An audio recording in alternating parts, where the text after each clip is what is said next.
Praise the Lord, জয় যিশু। ঈশ্বরের সন্তান,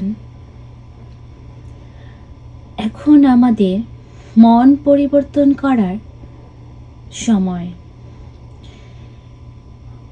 নিজেকে ঈশ্বরের কাছে সমর্পণ করা, গভীরভাবে আমাদের পাপগুলো, আমাদের নিম্নতম স্বভাবগুলো দিকে ধ্যান দেওয়া, চিন্তা করা। এই সময়ে আমরা ঈশ্বরের জন্য, নিজের জন্য বেস্ট হতে পারি, এমনকি কিছু আমাদের জীবন থেকে ত্যাগ করতে পারি। কারণ আমাদের আয়ু খুবই অল্প, পৃথিবীতে আমরা প্রবাসী। কারণ আমাদের স্বর্গের রাজ্যের জন্য আমাদের নাম, আমাদের সম্পত্তি বুকিং করতে হবে। কারণ যিশু বলেছেন, আমার সন্তান, আমি তোমাকে বলছি, তোমরা আমার সাথে সেই রাজ্যে যাবে যেখানে আমি তোমাদের জন্য জায়গা রাখতে যাচ্ছি। তাই ঈশ্বরের সন্তান, পৃথিবীতে থাকাকালীনে আমরা কি করছি, কতটুকু সে রাজ্যে যাওয়ার জন্য চেষ্টা করছি। এই আগমনকাল প্রভু আসবেন আমাদের জীবনে, শুধু এসেই চলে যাবে তা নয়, আমাদের জীবনে যেন সে বাস করতে পারে, তার সাথে যেন আমরা পথ চলতে পারি, তার জন্য প্রস্তুত হই। নিজের জীবন যাপন, নিজের চিন্তা ভাবনা কিভাবে পরিবর্তন করতে পারি, কিভাবে নিম্নতম স্বভাবের উপরে যেতে পারি, পাপ স্বীকার, ত্যাগ স্বীকার, প্রার্থনার মাধ্যমে যে স্বভাবগুলো প্রতিনিয়ত আমরা করে যাই তা বাতিল করতে, কৃপা চাইতে, ত্যাগ স্বীকার, প্রার্থনা, ক্ষমা দেওয়া, অন্যের সমালোচনা না করা, খুব জাগতীয়ভাবে জীবনযাপন না করা, ঈশ্বরের কাছে সে সাহায্য কৃপা যাচনা করি, যেন আমরা সে রাজ্যের জন্য আমরা খোঁজ করি। ঈশ্বর যেন আমার জীবনে এসে বাস করেন, আমাদের চালিত করেন, সেই চেষ্টায় আমরা থাকি। তাই ঈশ্বর বলছেন, তুমি অসমতল জায়গায় সমতল করো, উঁচু নিচু জায়গায় সমতল হোক, পর্বত পাহাড় ঠিক করো। সেটাই হলো আমার আপনার জীবন যাপন। আর কতকাল এভাবে আমরা চলবো? হয়তো তুমি আজকে 30 বছর, হয়তো 40, 50, 60, 90 বছর হয়তো আমাদের আয়ু পৃথিবীতে, এর কমও হতে পারে। অন্তত পক্ষে বাইবেল বলে একজন ব্যক্তির আয়ু 100 বছর। তাহলে আমরা যেন সময় নষ্ট না করি, সময়ের সাথে যেন ঈশ্বরের অনুগ্রহের সাথে চলতে পারি। আসুন আমরা বাইবেল শুনি, এশায়া 39:3 থেকে। এক কণ্ঠ চিৎকার করে বলে, মরুপ্রান্তে প্রভুর জন্য পথ প্রস্তুত করো, মরুভূমিতে আমাদের পরমেশ্বরের জন্য রাস্তা সমতল করো। উঁচু করা হোক প্রতিটি উপত্যকা, নিচু করা হোক প্রতিটি পর্বত, প্রতিটি উপপর্বত। অসমতল ভূমি হোক সমতল, শিলশিরা হয়ে উঠুক সমভূমি। তখন প্রকাশ পাবে প্রভুর গৌরব, মানবকুল সবাই মিলে তার দর্শন পাবে। কারণ প্রভুর মুখের কথাই উচ্চারণ করলো। প্রভু তার নিজের মুখে কথা উচ্চারণ করলো। কারণ প্রভু বললেন, তখন প্রকাশ পাবে প্রভুর গৌরব, মানবকুল সবাই মিলে তার দর্শন পাবে। তাহলে খ্রিস্টতে আমার ভাই বোন, ঈশ্বরের সন্তান, আমরাও ঈশ্বরের দর্শন পাবো। তার নির্দিষ্ট আমাদের জন্য কি পরিকল্পনা। তাই বলছেন, মরুপ্রান্তে প্রভুর জন্য পথ প্রস্তুত করো, মরুপ্রান্তে আমাদের পরমেশ্বরের জন্য রাস্তা সমতল করো। উঁচু করা হোক প্রতিটি উপত্যকা, নিচু করা হোক প্রতিটি পর্বত, প্রতিটি উপপর্বত। প্রভু আপনার জীবনে আসতে চায়, তার জন্য তোমার জীবনযাপন সমতল করতে হবে। যা বলছেন তোমাকে প্রভু অসমতল জায়গায় সমতল করা হোক, পাহাড় পর্বত সমতল করা হোক।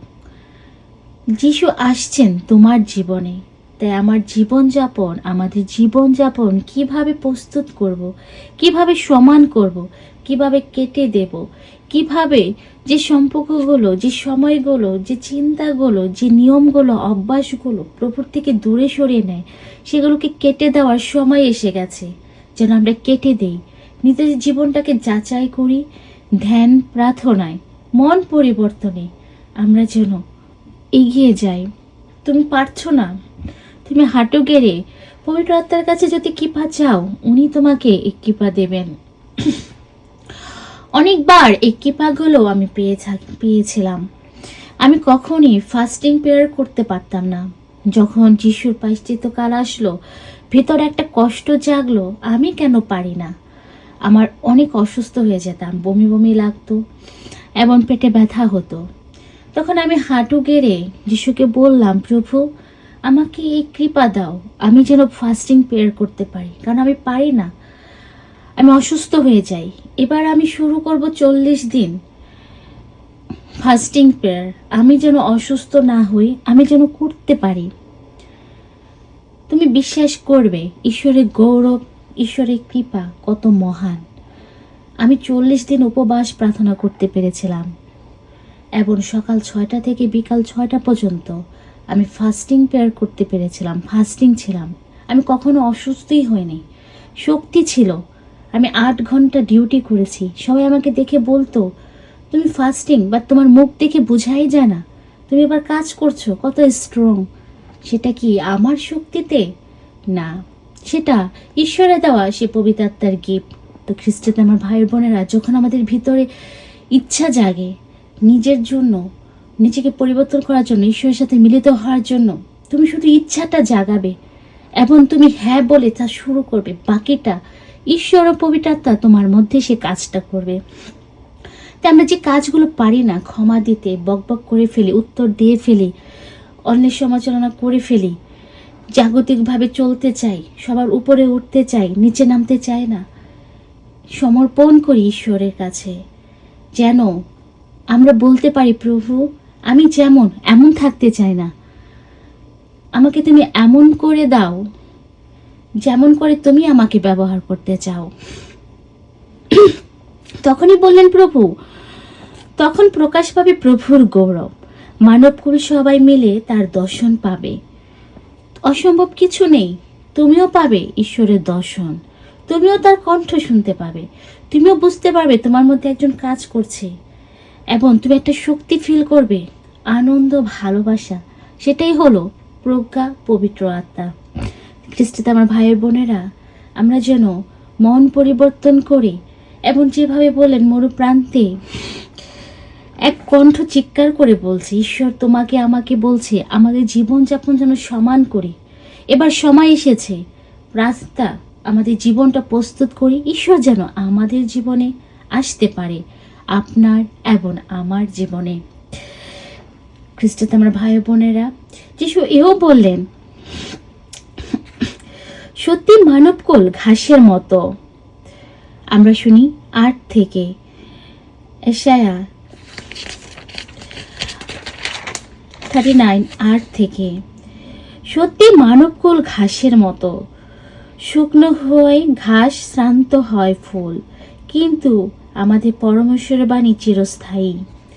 আমাদের শক্তি, আমাদের সৌন্দর্য, আমাদের সমস্ত কিছু ঝরে পড়ে যায়, কিন্তু তোমার ভিতরে যে থাকবে ঈশ্বরের বাণী, সেটা কখনোই পড়ে যাবে না, চিরস্থায়ী থাকবে।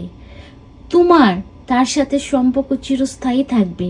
তুমি বুড়ো হয়ে যাও, তোমার শরীরে অসুস্থ, ব্যথা, তুমি ক্লান্ত, তুমি খুব গরিব, তুমি অসহায়, কেউ তোমার পছন্দ করে না, এই সমস্ত কিছু আসবে, চলে যাবে, কিছুই থাকবে না। কিন্তু তুমি কার সাথে যুক্ত, কার চিন্তা, কার কথা, কার বাক্য তোমার অন্তরে, আর অন্তর চিরস্থায়ী।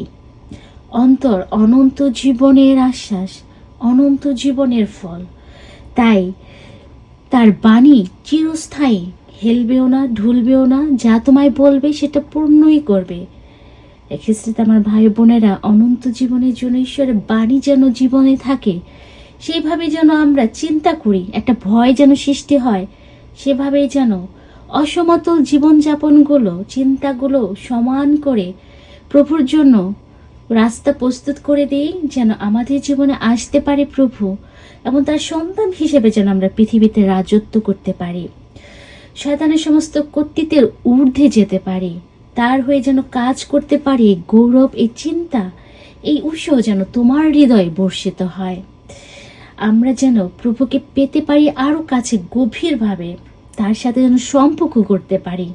ঈশ্বর এটাই চান তোমাকে, তাই বলছে আমার জন্য প্রস্তুত হয়ে থাকো, রাস্তা প্রস্তুত করে যেন আমি তোমার কাছে আসতে পারি, বাধা যেন না থাকে। যীশু খ্রিস্টের বাণী এমন ভালোবাসা তোমার জীবনে পূর্ণতা নিয়ে আসুক। জয় যিশু।